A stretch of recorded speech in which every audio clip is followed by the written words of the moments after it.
Good morning. Welcome to another session of #LDeduchat Leadership Development in Education Online. And today we have the brilliant and the inspirational Kat Howard, writer of many articles over time, but focusing on wellbeing and workload within our schools. She'll be discussing her last book. I'll let her tell you more about that, but also looking forward to the other books that she's publishing as well, which is coming out later on this year. If you are on Twitter, do go over there and follow us at Chiltern TSA. We use the #LDeduchat, where Erin Corder from our trust will be doing a Twitter takeover, and she'll be able to find your comments a lot more easily. If you find a session that you really enjoy, make sure you share it online, share it within your networks and by email or WhatsApp, however you choose to do it. So without further ado, we're going to be looking straight into Kat's presentation, and then after this you'll be joining us live with some Q&A.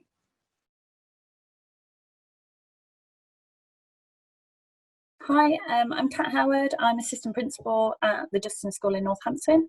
I'm also founder of LitDrive, which is a resource provision for English teachers. So we provide CPD and a resource bank to over 15,000 teachers worldwide. And I'm also author of Stop Talking About Wellbeing, a pragmatic solution to teacher workload.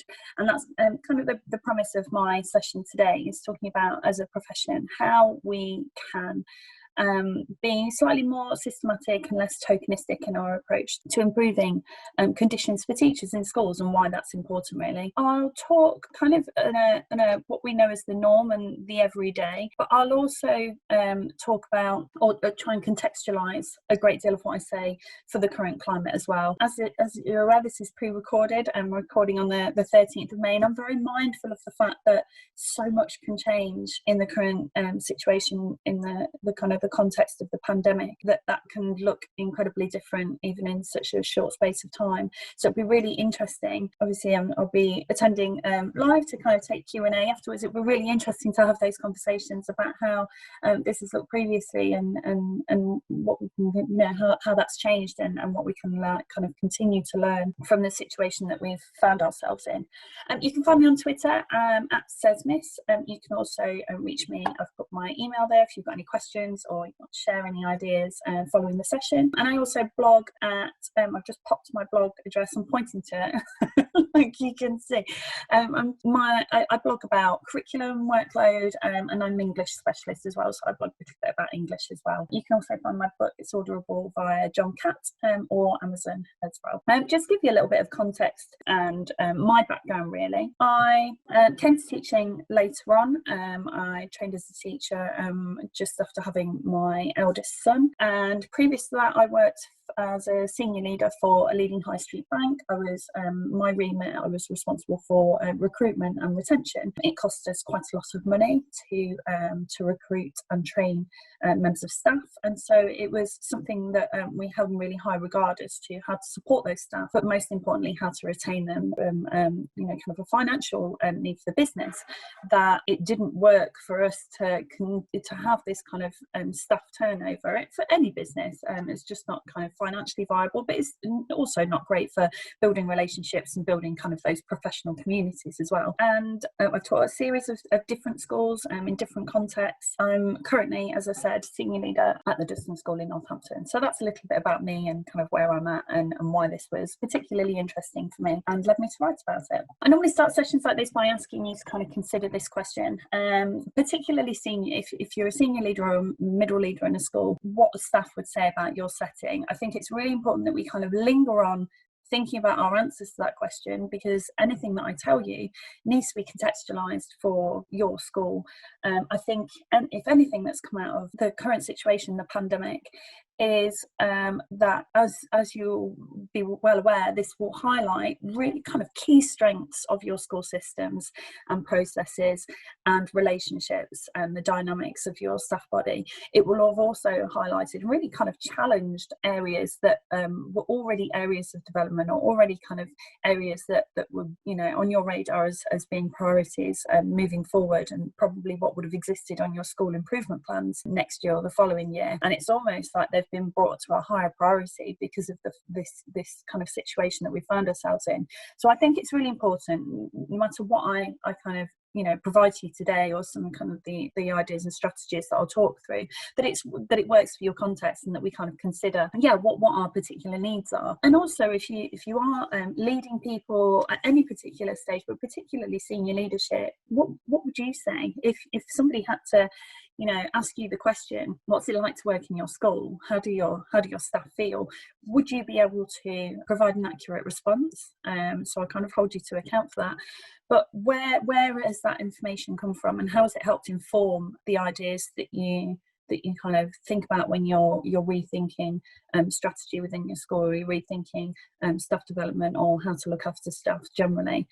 So how has that informed your thinking? I think it's really interesting, if anybody's come across Professor Vivian Robinson, she always talks about the idea of change management, and we need to start with identifying the problem and being very clear on what the problem is. So I'd very much urge you to keep that in mind as I kind of share my findings with you. So when I was putting this book together, I kind of think it's quite important to talk you through the process and my findings as a result of researching for the book and reading around the book.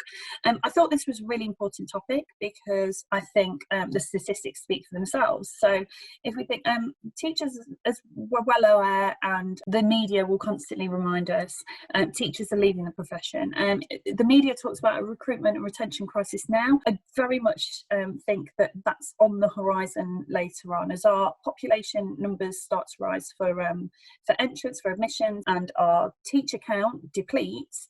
Then obviously there's a disconnect there, and that's where the contention will lie. And I think we're heading towards that, rather than actually being at that point at the moment, as the media might like to portray. But teachers are leaving the profession, as we know, and they are leaving typically within the first 5 years, as we know. The Department of Education and have done incredible work around incubating teachers in that the early careers teachers, and providing a really strong provision and really supportive network and some really clear guidance to help those people, to ensure that we create a profession and we present as a profession that has longevity to it. I also find this one really interesting. Women between the ages of 30 and 39 represent almost a third of the teachers that leave every year. We have what's called a wastage statistic, which is those people that reach retirement, and then we also almost have this kind of predicted leaving teaching figure. Separate from that, we have a large proportion of female teachers between this age, this kind of within this age bracket, that are leaving teaching. Now, that suggests several things, I think, that we can draw from that statistic.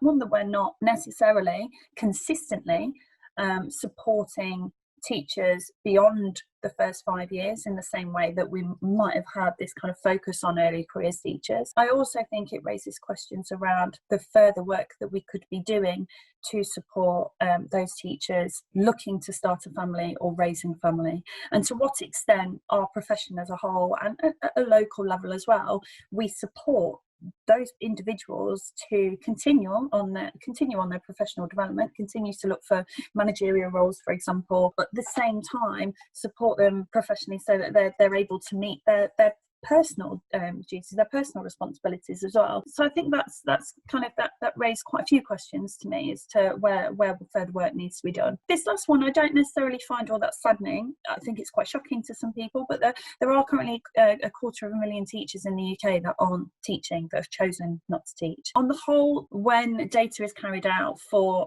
as to why teachers are leaving, and we'll come to this in a minute, the vast majority of teachers have seen leaving as a last resort. And so actually this statistic in isolation, I think it's quite enlightening, because that means that we have this whole bank of staff waiting, that potentially, if we create the right conditions, we can to some extent avert that retention and that recruitment crisis that seems to be kind of looming on the horizon. And so we do have a bank of qualified staff that are almost ready to teach, that we don't need to necessarily carry out the same kind of training and undergo the same training as new teachers. And so I find that quite pleasing, quite encouraging, quite optimistic as a statistic. So what should we be talking about? If I'm saying that kind of wellbeing is a little bit of a stamp and a tokenistic approach, what do we need to look at instead? Well, the statistical evidence and research as a whole kind of drew together some priority areas in addition to those statistics. So teachers lack like real autonomy in areas of their role where autonomy should be a staple. And so if anybody's looked at the NFER report, the research that came out carried out by Jack Worth around teacher autonomy, it's really interesting because teachers are being given autonomy over the things that they don't necessarily want to have autonomy over, and then they don't have autonomy over areas such as professional development or their subject, things that they're specialists in, that we should be in a position to hand over that sort of ownership, that sort of independence. And teachers, as I said before, are really reluctant to leave. It's seen as a last chance saloon when teachers leave the profession as a whole. Quite rightly so. These individuals have invested a lot of time and money into training to teach, and it's something that normally when we train to teach or when you talk to teachers, that's driven by this sense of purpose, and that's something I'm going to be talking about throughout. And so if people are reluctant to leave and they're leaving anyway, we need to explore, we need to unpick the reasons behind that and what we can do to avert that. And early careers teachers, as I said before, this kind of support is fantastic, but it does mean that perhaps our eyes have been taken off the ball in other areas, other national priority radars, such as that big bank of staff, those female teachers that are leaving the profession. And so I think it's those things that we need to keep in mind. So when I was reading through and when I was talking to a great deal of teachers when putting the book together, these overriding messages came through, these overarching messages over and over again. Tokenism doesn't work. If we try and it's almost a cause and effect, if we try and put a tick box approach to wellbeing without necessarily the systems in place, this extrinsic kind of motivation, this extrinsic reward of saying, well done, we've put on a yoga class for you on a Thursday night. However, our marking policy doesn't necessarily support you getting to that yoga class on a Thursday night because you have a mountain of books on your desk.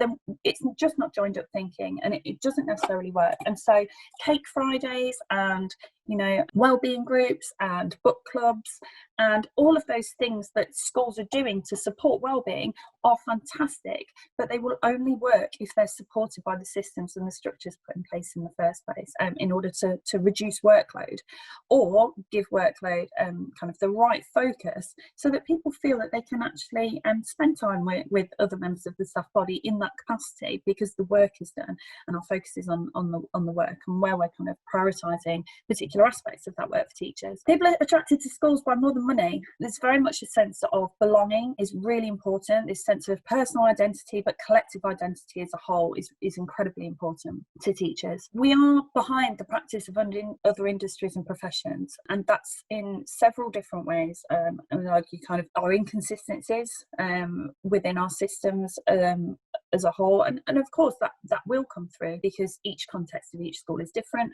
but on the whole we are incredibly inconsistent in our approach to looking after staff and the staff offer as such, what I would call the staff offer. And corporate isn't a dirty word. I think there's a great deal that we can learn from corporate organisations around workload reduction, and we cannot instruct and report on wellbeing. The teacher narrative that came through when I was talking to various teachers, both leaving and existing, is that we cannot patronise staff by indicating to them what will make them feel better, what will give them a sense of well-being.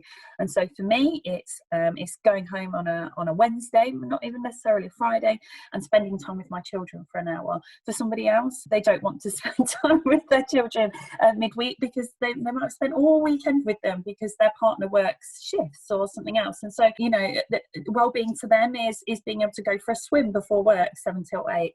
And do we allow that? And so we cannot, wellbeing is such a bespoke entity to human beings that we can't take this kind of tick box approach by instructing people as to what will make them feel better. Instead, what we need to do is think of wellbeing almost as an outcome. As I put here, that kind of health is almost an outcome to all of the things, all of the ways that we can help, all of the strategies that we can put in place for teachers, so that they have time to dedicate to, or they feel kind of physically and mentally better as a result of that. 3 kind of caveats to anything that we kind of put in place in schools to ensure that our staff body feel that their workload is lessened and that they have the capacity to look after their own well-being. A dual narrative is necessary to change, and again, Vivian Robinson is a great place to start with this. We need to be ensuring that we have conversations both ways. We need to work both formal and informal systems of staff voice within our schools if we want to know what's not working, and we we need to make sure that there's an element of trust where people can have honest conversations with management about what's not working or where further support is required, and that kind of that culture is, I would argue, in some schools is very difficult to develop, but incredibly powerful and necessary. Sometimes it's not always the working hours that teachers work. Sometimes it's about how that time is spent. I've had conversations with teachers where they stated that in their present school they were working more hours than they ever had before, but yet was so much more professionally fulfilled that it wasn't an issue. Now, I think obviously we need to be mindful with that. Hours of people's time is still incredibly precious, but the way in which we direct that time is really important, is really key to how people feel. And it's not always the how it's being, what's being done or how it's being done, but in what way that we've communicated that as senior leaders. So are we working with, and Rob Carpenter talks a lot about this as well. I'll try and include some links when we go to kind of the live Q&A for all these people that I'm referencing. But are we including this, or are we developing this culture where people feel that that things are being done with them and not done to them? Where are we including that message along the way, so that every decision that we make, although it takes longer, is much more powerful and has a far greater impact, that we're having conversations and we're getting input from people along the way in order to direct our change? I think that's absolutely key. So the 4 areas that I'm going to whiz through are these kind of 5 aspects were taken from the teacher wellbeing at work and further education providers. These were the recommendations that came out of that report. I've just referenced it at the bottom here. And so these 5 elements were what would make teachers feel more respected in their profession, less overburdened, and have a greater sense of purpose, greater sense of well-being. I've crossed out health because I see that as the outcome as to all the systems that we can put in place. We can't have an impact on a direct impact on people's physical and mental health. And so what we can actually do is provide, as I say, put the right systems in place to support that, the right conditions in place. So we're going to look at purpose, relationships, ownership, so staff autonomy and staff voice, and security as 4 kind of areas of work. And the book very much echoes these kind of four aspects. So if we're talking about teacher purpose, this is fundamental to the way that teachers feel in schools, and this is all the more important at the moment, this sense of purpose. I think in the current climate with coronavirus, teacher purpose was very much in danger of being lost. We're not teaching children, we're not teaching children in the way that we recognise and that fulfills us. We don't have the same kind of non-verbal cues or nuance. Even if you're teaching live lessons, you're still not getting that sense of purpose. And so we need to find that in different areas at the moment. But also this is where we kind of come back to the content of our work, where we're placing teacher time and how that should be spent. I think a great place to start is the curriculum. A one-size-fits-all curriculum or buying in a curriculum, well, that sometimes is recognised as something that will reduce teacher workload. There needs to be a balance in the fact that teachers need to feel that they've contributed to that. And a poor curriculum design actually, makes teachers, really reduces that clarity of goals and sense of purpose, because it patronises us. As a subject specialist, I want to have ownership over what I teach. I want to feel that it fulfills me. I want to feel that it does my subject justice. And so we can't underestimate the power that a decent curriculum will have in job satisfaction for teachers. I think that's really important. The more time that we can give over to teachers teaching, talking about teaching, or thinking carefully about teaching, and this is why I think subject-specific CPD, particularly in the current climate, is so important in fueling that passion that teachers have for their subject, is a really powerful way of ensuring that teachers continue to feel connected with that sense of purpose. And as I say, it's not always the amount of time that we work, but it's the way in which our time is spent in schools. And so where we're asking teachers to teach or talk about teaching or think about their teaching or have those intellectual conversations with other academics in their field, in their subject specialism, what are we removing in order to give priority to that time to ensure that teachers can have those conversations? Because some of this is around perception. I would argue that as soon as we start giving more time over to behaviour management for teachers and trying to navigate that or orchestrate that, curate that, and our systems are bespoke systems for behaviour management, or if we give over more time to data input, or if we give over more time to kind of admin-based tasks, teachers tend to lose a sense of purpose, and this kind of it diminishes clarity over the role as a teacher as a whole. And so there are several things that kind of diminish that clarity. Change fatigue, lots of things happening and changing very, very fast over a short period of time, and this will be very much a challenge in the current situation. Like I said before, any of those admin tasks and where we're giving teacher time, where we're providing the time for them to prioritise their subjects and their teaching and their professional development, where are we giving where are we explicitly showing this is what we value, this is what we feel is most important for you. And as well, this kind of 0 to 100, 0 to 100. Now, this is almost an unavoidable aspect of teaching, and I find it really interesting that we, you know, because we work at a 9 months academic year, we kind of have these complete standstill periods of the holidays, and how we kind of support people to change from that kind of, you know, one pace to another. And actually this 100 miles an hour is actually really unhealthy for us, and it's described again, I'll find the link for you, but it's referenced in the book as leisure sickness. It's actually a study carried out about how a lot of people feel kind of physically and mentally ill, and a great deal of teachers can relate to that once they've been working in the profession for a while. That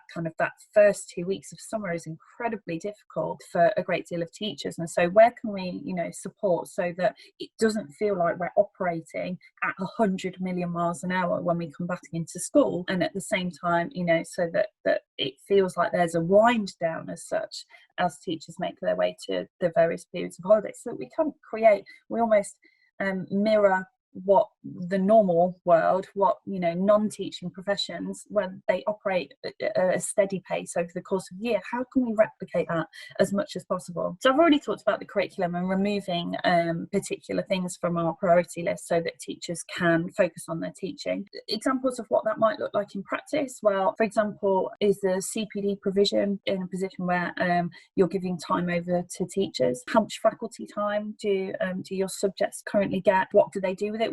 What's the direction of that faculty time? Is it for admin and data or moderation, or actually is it about discussing the kind of the contentious issues of their subject, or upskilling members of staff with subject knowledge? So the other way of kind of dealing with this from a practical level is to have a look at the fluctuations in your school calendar. A really key and quite quick way to do this is by looking at where your sickness trends lie. So speaking to your business managers or HR departments and having a look at where the kind of the peaks are. We know as a profession that February and November are really tricky.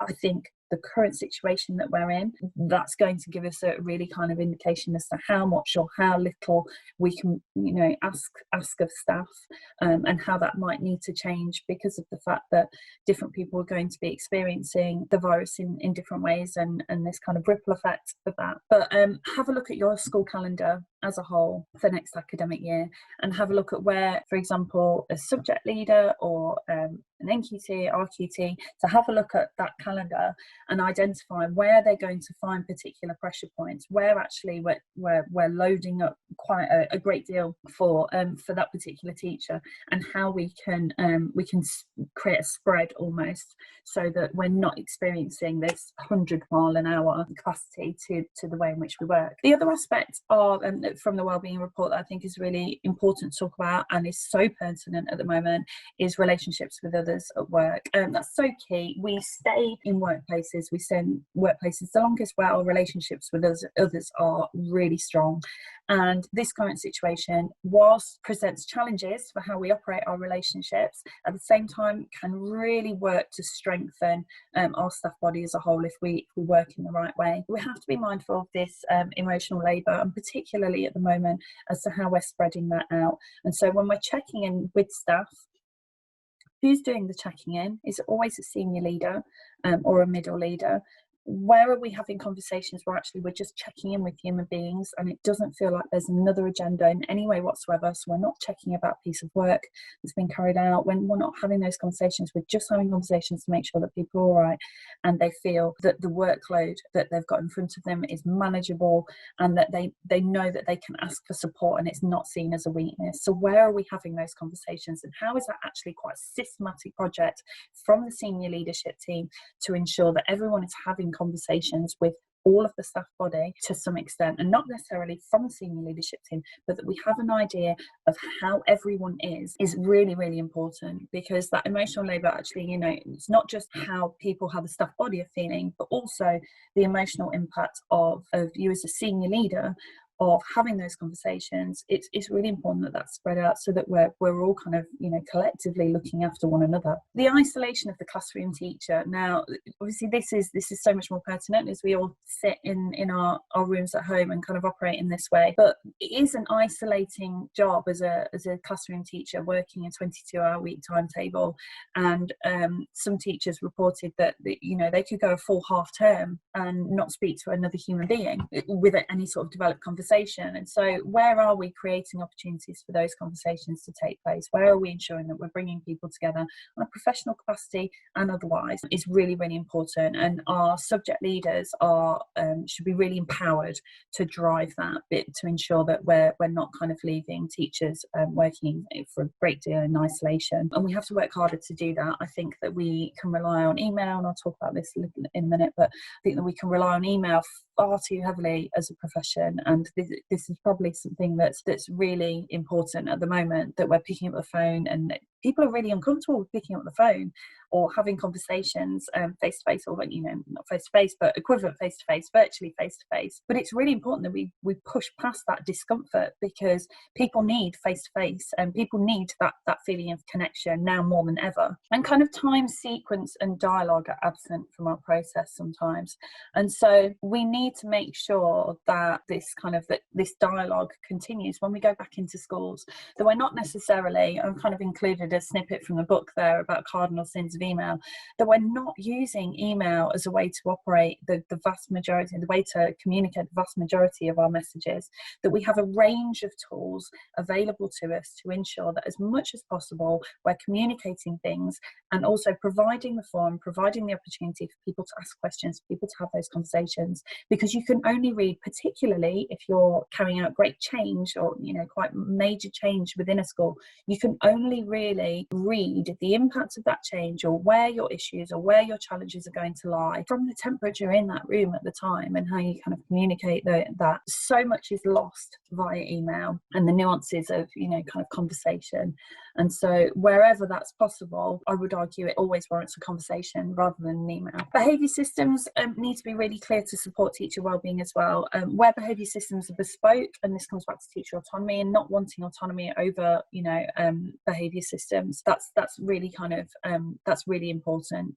That's not a teacher's job. A teacher's job is to provide their subject expertise and teaching expertise, and not necessarily to manage the administration around behaviour and the system that everybody is using. It also does a lot of work to depersonalise things. It allows those relationships with students to take place and be healthy and thriving and positive for learning. I've kind of put on here, build a resilient team who know how to deal with key stakeholders. One really practical way of looking at this is thinking about, okay, well, where do we spend time ensuring that we work with staff and how to articulate either pupil progress? So if we're thinking about stakeholders, how do we train new teachers and early careers teachers in order to have productive conversations, fulfilling conversations, meaningful ones that get the outcome that we would hope with parents and carers? How do we develop middle leaders and subject leaders to be able to articulate their curriculum, not just for Ofsted, but again for parents and other non-specialists?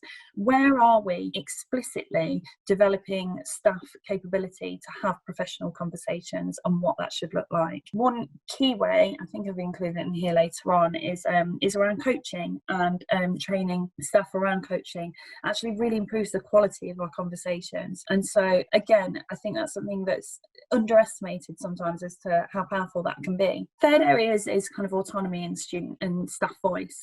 Teachers, as I said before, have less autonomy than those in similar roles within different industries. We give very little autonomy over to teachers, mainly because there is a national agenda that we have to be mindful of and have to adhere to. But there's a great great deal that we can do at a local level to make teachers feel that they, well, not just make teachers feel, but give teachers more autonomy and more ownership at a local level. And they don't want autonomy over anything really other than teaching. They're kind of, you know, they're delivering what they're the nuts and bolts of what that looks like in the classroom, but also the curriculum. And they are the specialists that can direct what that looks like, particularly subject leader level and below in the classroom teacher. Change management is only possible with collective purpose. We cannot instigate any sort of change or initiative within the staff body without having consulted every level, because I, as a senior leader, cannot envisage what a change will look like for a classroom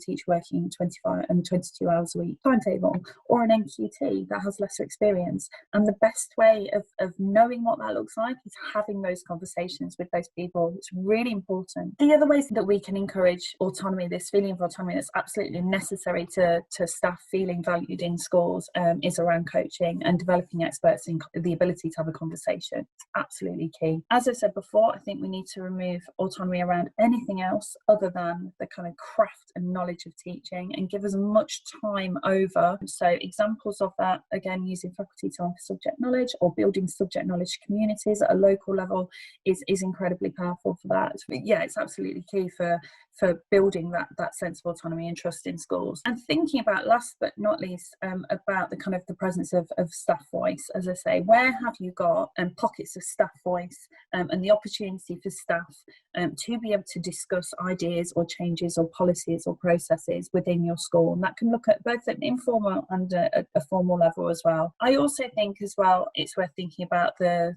staff journey into and out of your school. And so what does your staff induction process look like? How do you recruit? How do you make it quite transparent as to what your school is about, so that you're recruiting the right people in the right way?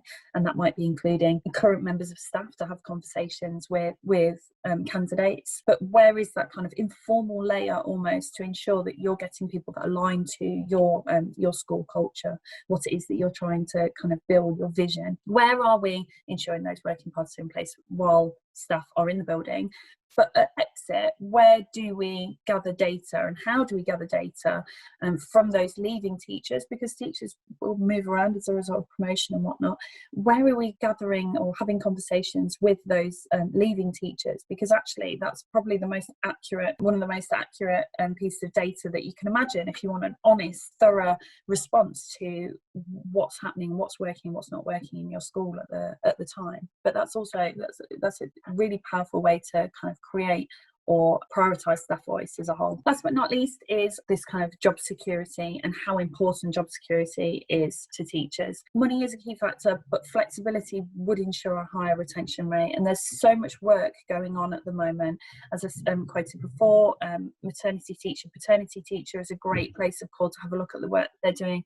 Women Ed have included a great deal of case studies around flexible working, but flexible working is key to ensuring longevity with job security. If we're thinking about that large amount of that statistic, that 27%, those female teachers that are well qualified but can't make it work with raising a family, then actually if we're more flexible in our approach, we might have those people in our buildings teaching our children. And so we are doing a great deal of work on flexible working, but I definitely think it's something that that we could be doing more on. Flexibility isn't just about reducing working hours. The flexibility can take so many different forms. And Emma Turner has written a book called Be More Toddler, and she had a shared headship for a period of 8 years, so is a really great person to have a look at. But like I said, there's a great deal of reading out there and case studies about what flexibility can look like, and it isn't just for those people that have children at home. It's for those people that are, winding down to retirement but aren't quite there yet.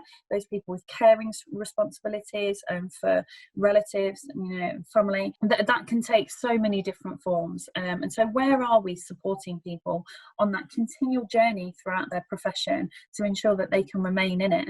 So we do need to work hard in order to bring those 250,000 teachers back, I would argue. There's a great deal of, again, this is working with perception, there's a great deal of perception out there is that applications for flexible working or part-time in response to full-time adverts will be turned down. And so I'd very much urge you to think about how you, as a school, when you're advertising changing how you open up the opportunity for that conversation to take place, and where you're doing that, whether it's at application level or at interview level. Where are we having conversations to encourage, so that we're not having this kind of bums on seats approach to kind of our recruitment? I would much rather that have somebody that required flexible working to be teaching my children than somebody that could work 5 days a week.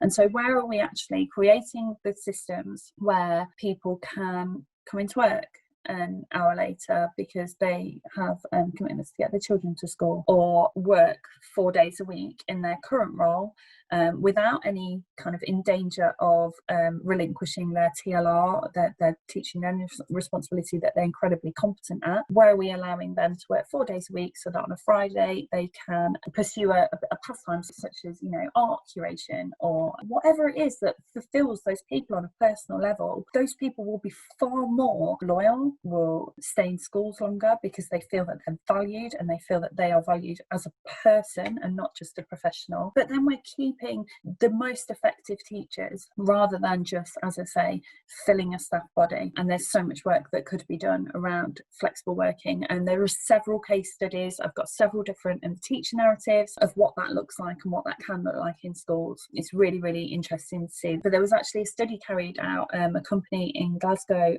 didn't reduce the pay for all of their staff, but reduced their working hours from 5 days to 4 days. Their productivity went through the roof because people just had the capacity. Now, I'm not saying that we are in a position to pay all of our staff full time and work part time, but there's so much power in providing outlets, opportunities for people to be able to feel personally fulfilled, and how that feeds into that they feel professionally fulfilled. That is absolutely monumental. That's my timer to remind me. And so I wanted to end on this quote, really, because I think that it's really important that we view as senior leaders that we are responsible for the culture that we're creating. And so teacher stress is the collective responsibilities of teachers, principals, training programs, superintendents, and educators ignore it at their own peril. Much can be done at the personal, interpersonal and organisational levels.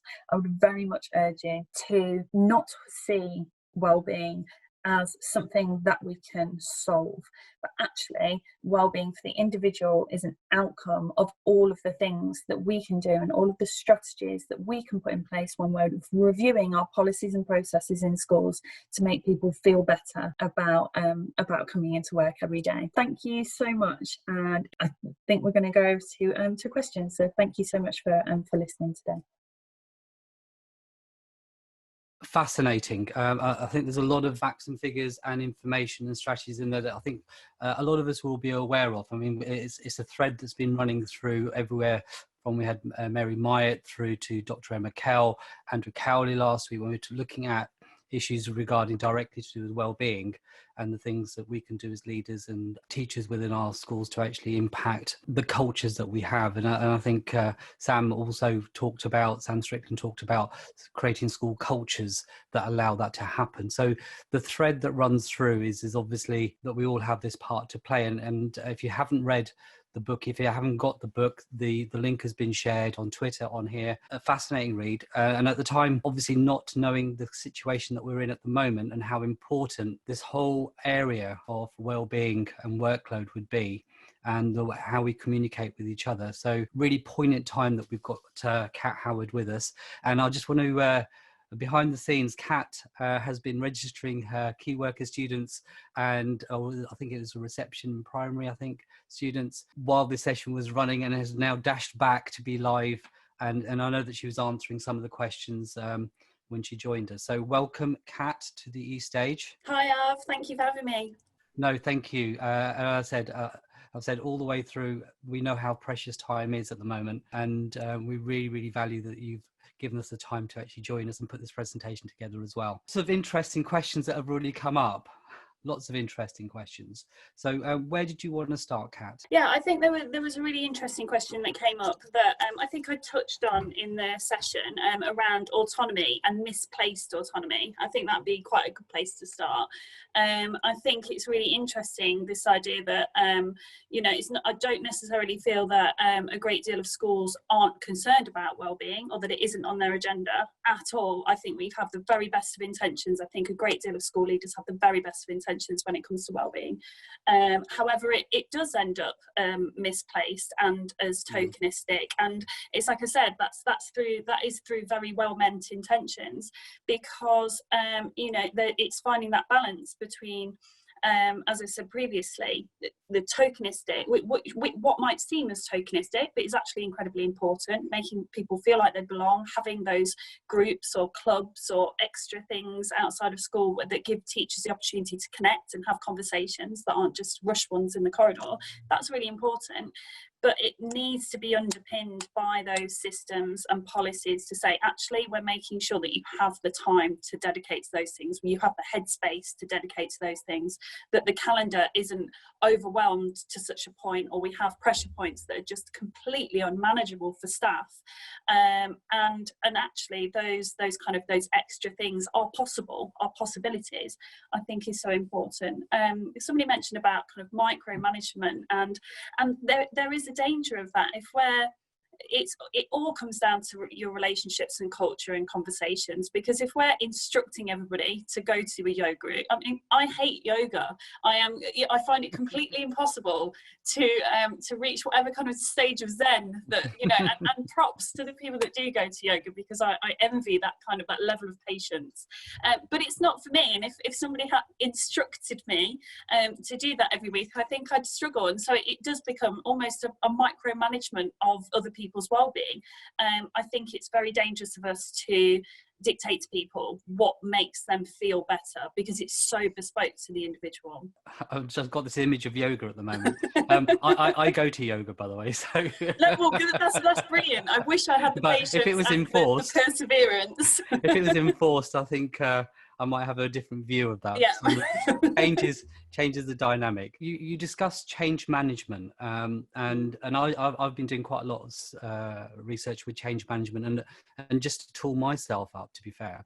Is this something that's lacking as a distinct skill within leadership teams, in terms of an explicit skill set that they need to develop as part of getting into leadership? Because quite often we find leaders are given roles and they're not necessarily given the support and the training and the skill set that they need to perform those roles. Yeah, and I've talked about this previously. When I worked in the financial sector, we prepared people for roles before they met the role, and it's almost in education that we put people in the role and then they work to, and there's an element, there's much to be gained from that. I don't think anybody should be sat there fully qualified in the role that they're carrying out as part of the development journey. But I think it's incredibly important that we teach people how to have fulfilling conversations in schools, because so much of our role relies upon being able to communicate effectively with other people. And so, historically, in some schools, you'd have that scenario where somebody becomes a subject lead or becomes responsible for a team or a whole school strategy, where communication is absolutely vital as a result of being a subject specialist and being very good in their field, so being, fantastically effective in maths or history or English or science, when actually how are we providing training or strategies for that human being in how to have the art of conversation and how to get staff investment and how to get buy-in and what that looks like, because that's so important. I spoke about it in the session, but Professor Vivian Robinson is a great place to start with this, because she talks about diagnosing the need first, rather than I think that and we're all in danger of this. I've done it several times over my career. When you come to a new role, you're so excited that you want to put your stamp on it, and she talks about kind of diagnosing the need first before just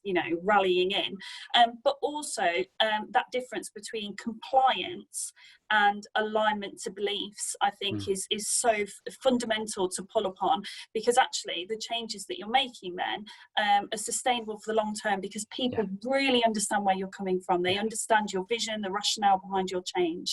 I think that there's a lot of work to be done there. Yeah, absolutely. Where do you want to jump to next? Somebody talked about kind of coaching. I think just starting with Vivian Robinson, Andy Buck is a great place to start. Andy Buck's just brought out coaching. I'm going to give you a few names that follow different methods of coaching, very much because I think that with coaching, it needs to be the right type of coaching for your context.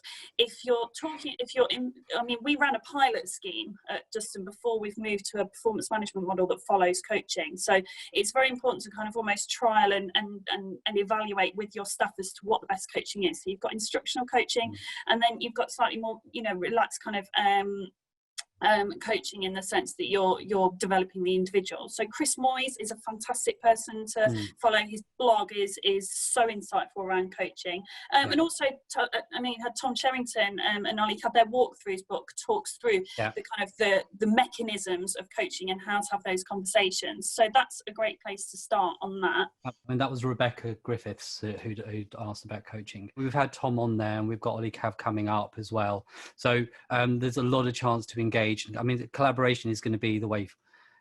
We've got time to do it at the moment, and I think it's a good time to actually join in with some of those conversations that you would normally have time to do. And I think that it's that kind of that giving people the autonomy, the capacity, the space to have those conversations really makes people feel valued. Not feel valued, but they are valued because they're part of that journey, you know, and that's so important at the moment while people feel metaphorically and physically isolated. Absolutely, you know? Absolutely.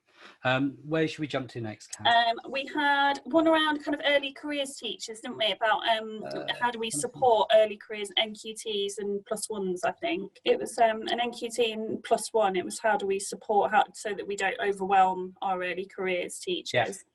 I think it's very much we need to prioritise. I'm doing a lot of work around this for our NQT programme next year. Where do we need to prioritise NQT's time? Instead of, I think historically we've tried to offer this really broad package for NQTs and think that they need a little bit of everything and try to make them, it's almost this GP approach of trying to make them experts of absolutely everything, which is why it can become so overwhelming. And so I think I'm probably going to echo, I think one of my answers to another question is do less better. Give your early careers teachers, you know, think about, well, what do they need at the moment? They need to be able to articulate to stakeholders. So by that I mean their colleagues and parents and carers. So how do we train? And I talk about this in the book. What training do we actually give our early careers teachers as to how to have a fulfilling, meaningful conversation at something like parents' evening and things like that? Because I know, as an early careers teacher, I just sat next to somebody as part of my training and watched them do it. But I didn't necessarily understand the mechanisms and the structure of how that conversation can be structured in such a way that actually it's really meaningful and positive.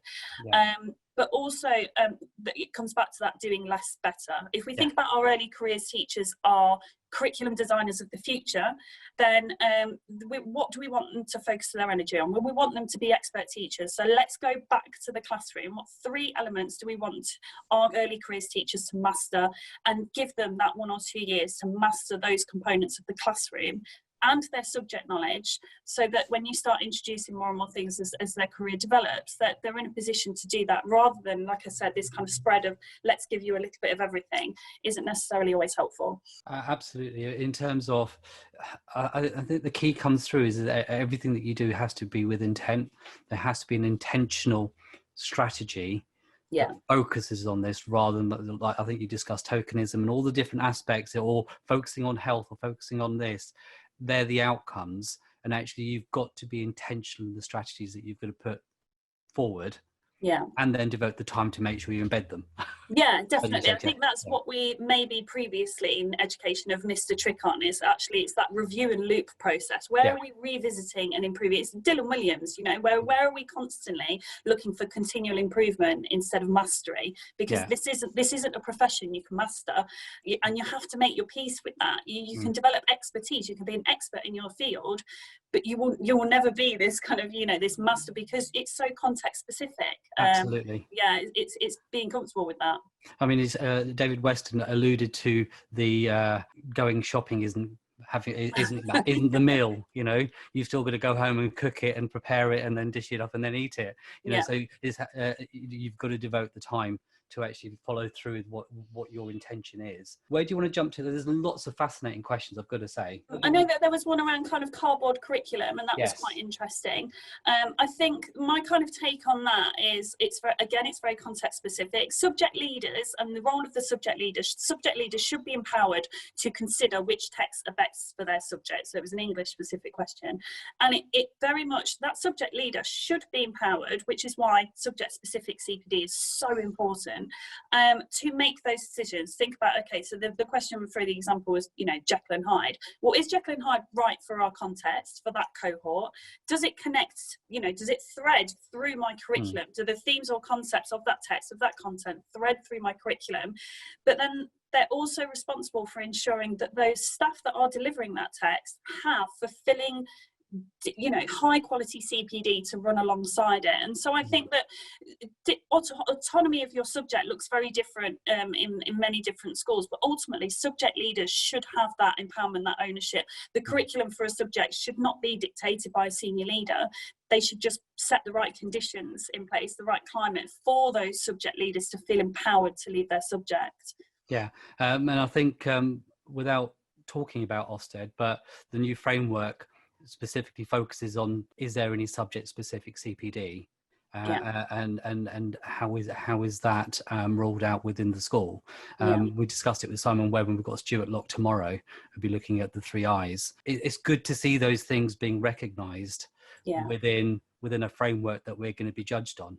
I think the new framework is so uplifting because of the fact that we are moving away from genericism, and so I think that there's a great deal of work that senior leaders can do to ask the right questions, to understand the subject that they're line managing, and there's so many kind of pitfalls along the way that now the framework ensures that we are moving in the right direction. I think definitely. Absolutely. And like you said, I mean, everything is a work in progress, and actually I think the journey, the direction of this journey at the moment seems to be a really positive one, and the feedback has been has mirrored that. I think we have to understand that everybody is part of that curriculum. Everybody is a designer of the curriculum, and we don't necessarily empower our classroom teachers as much as maybe we could do. But we're moving in that direction, I think now. Yeah, absolutely. Right, I think we've got time for another 1, maybe 2 questions. So I'm going to let you cherry pick those ones. What have we got? We talked about kind of change fatigue, is definitely. So this kind of disconnect between middle and senior management, that's a really interesting comment. I know it's not a question, but I think that's a really interesting comment about NPQSL and that genericism and sometimes that can come through. NPQSL is a fantastic qualification in some aspects, as long as it's being kind of underpinned by, you know, as I say, I think developing senior leaders to ask the right questions, to set the right conditions, and ensuring that middle leaders have the freedom to provide their staff with high quality training for their subject, developing subject experts is absolutely paramount, and very much viewing every single classroom teacher as a fundamental contributor to the curriculum as a whole. And so yes, subject leaders need that kind of that strategic overview. They need to understand different types of knowledge to be able to understand what that entire curriculum should look like as a whole. But then actually, I would argue that your classroom teachers are the most important people in that cog system, because they're articulating the curriculum to students. That's you know, one of the most important jobs. That's all our preparation coming to fruition. So I would say that a subject leader's role should really be empowered. Senior leaders are there to make sure that that work can be carried out. Yeah, absolutely. I think we've got time for one more. Can I pick one? Of course you can. It kind of it ties in with everything that you've been talking about, but also our current situation. So change fatigue is key. As Stephen asked the question, and it's the outward pressure on the schools that school leaders feel that they need to implement and does impact on teaching staff. So when you're talking about nearly every couple of years, there's been curriculum and assessment changes. And I'm just going to piggyback onto that and say this current situation that we're in at the moment, there are a lot of unknowns. And that in itself is going to spur lots of change and erratic change at times. And bearing in mind that, like you said, change fatigue is a thing that diminishes your purpose. How does a school leader and how does the school navigate that at the moment? I think it's about being really transparent with your teams. I think it's about not withholding information, but understanding what does or doesn't need to be communicated and when. I think having that kind of micro awareness as a senior leader as to what you need to present to people, what they need to know at that moment in time is so important. So it might be the fact that your eye is on September, but actually for the majority of the staff body, they're thinking about the next 6 weeks and what that's going to look like, and the kind of the anxieties around coming into school, and how often will I be in school, and what will it look like while I'm there, and what will I be responsible for. And so it's really kind of working, you know, with a level of transparency for what staff need now. I think it's also about making yourself available, as readily available as you can, and kind of, you know, as acting as a buffer, as I think any middle leader and senior leader understands the experience of, in a far lesser form, you know, and less intensity, but acting as a buffer to say, okay, this is the information that we need to work with now. This is where we need to focus our attentions on and our energy on at the moment, and ensuring that, you know, that's directed, because ultimately, in all of this uncertainty, the vast majority of the big thing that's going to keep staff focused is direction, and not dictation of that, but direction on, okay, this is where we need to focus our energy for now. This is what I want you to focus on, because they still have encounter that feeling of fulfillment in what is a really difficult time and a really uncertain time for a lot of people. Absolutely, and especially when we're working remotely in isolation, having that shared direction, I think is probably even more important moving forward. And I think that's, you know, that's why the curriculum is core to everything that we do, because it's the one thing that's going to bring your teams together at this moment in time. Absolutely. Right. I think we've got to the end of our session, Kat. Thank you so much. Thank you. One for running around beforehand and getting presentation sorted, as well as being present in schools and leading within the doesnt as well. And then this morning, just the practicalities of like doing what you need to do. I like to juggle. So thank you so much, and thank you for on behalf of all the attendees as well. It's been another brilliant session. Thank you so much. Thank you. So that's the end of another session. Fascinating session. The conversation, as with every one of our sessions, will continue on Twitter. Kat will be joining in and out in between her other responsibilities online as well on Twitter. Do make sure you follow us. Let us know what you think of these sessions. Your input and your engagement is absolutely crucial to make sure that we deliver what you need at this time. So what have we got coming up? We have got coming up tomorrow Stuart Locke. Thursday, we have Corey Bateman from Pioneer Trust, be joined by Professor Mick Waters and Neil Hawkes, Dr. Neil Hawkes, who'll be looking at value-based learning. And then on Friday, we end the week with our very own Tom Bellwood, looking at how we can become or create outstanding head of years. So this is me, Arv Cowshall, signing off for another session of #LDeduchat, Leadership Development in Education Online. See you soon.